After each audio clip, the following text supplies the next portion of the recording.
കഥ ആരംഭിക്കുന്നത് മരുഭൂമിക്ക് നടുവിലുള്ള ഒരു കെട്ടിടത്തിന്റെ മുകളിൽ നിന്നാണ്. ഹാസ്മറ്റ് സൂട്ട് ധരിച്ച സയന്റിസ്റ്റുമാർ ഒരു മൃതദേഹം പരിശോധിക്കുകയാണ്. സാധാരണ ഒരു മരണമല്ല അത്. ഫംഗസ് ബാധിച്ച ആ മനുഷ്യന്റെ നെഞ്ച് തകർന്ന് കണ്ണുകളില്ലാതെ വായ വല്ലാതെ പിളർന്ന അവസ്ഥയിലാണ്. അവിടെയുള്ള ഒരു ലേഡി ഡോക്ടർക്ക് കാര്യം പെട്ടെന്ന് മനസ്സിലായി.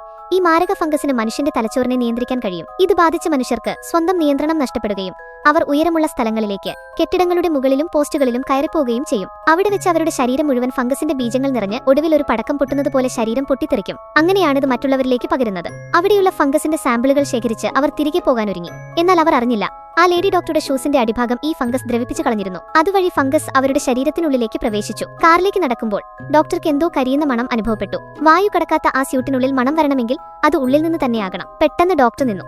അവരുടെ മുഖം മാറാൻ തുടങ്ങി. കണ്ണുകൾ ചുവന്നു. ഒടുവിൽ വായിൽ നിന്ന് പച്ച നിറത്തിലുള്ള ദ്രാവകം പുറത്തേക്ക് തെറിച്ചു. ഫംഗസ് അവരുടെ തലച്ചോറിനെ പൂർണ്ണമായി കൺട്രോൾ ആക്കിയിരുന്നു. ആളുകൾ ഉള്ള സ്ഥലത്തേക്ക് വണ്ടി ഓടിച്ചു കയറ്റാൻ ഫംഗസ് അവരെ പ്രേരിപ്പിച്ചു. എന്നാൽ അവസാന നിമിഷം തന്റെ ബോധം വീണ്ടെടുത്ത ഡോക്ടർ വണ്ടിയിലുണ്ടായിരുന്ന മറ്റ് സഹായികളെ രക്ഷിക്കാൻ വേണ്ടി സ്വയം കാറിൽ നിന്ന് പുറത്തേക്ക് ചാടി ജീവനൊടുക്കി. വർഷങ്ങൾക്ക് ശേഷം ഈ മാരകമായ ഫംഗസ് അടങ്ങിയ പെട്ടി പിന്നീട് മിലിറ്ററി ബേസിലേക്ക് മാറ്റുകയും കാലക്രമേണ ആ സ്ഥലം ഉപേക്ഷിക്കപ്പെടുകയും ചെയ്തു. വർഷങ്ങൾക്ക് ശേഷം ആ പഴയ മിലിറ്ററി ബേസ് ഒരു സ്വകാര്യ സ്റ്റോറേജ് ഗോഡൌണായി മാറി. അവിടെ സെക്യൂരിറ്റി ജീവനക്കാരായ ജാക്കും ലിസയും ജോലി ചെയ്യുകയായിരുന്നു. ഒരു ദിവസം രാത്രി ചുമരിന് പിന്നിൽ നിന്ന് വിചിത്രമായ ശബ്ദങ്ങൾ കേട്ട് ജാക്ക് ആ ചുമര് തകർത്തു. അതിനുള്ളിൽ ഉപേക്ഷിക്കപ്പെട്ട ഒരു പഴയ ലബോറട്ടറി അവർ കണ്ടെത്തി.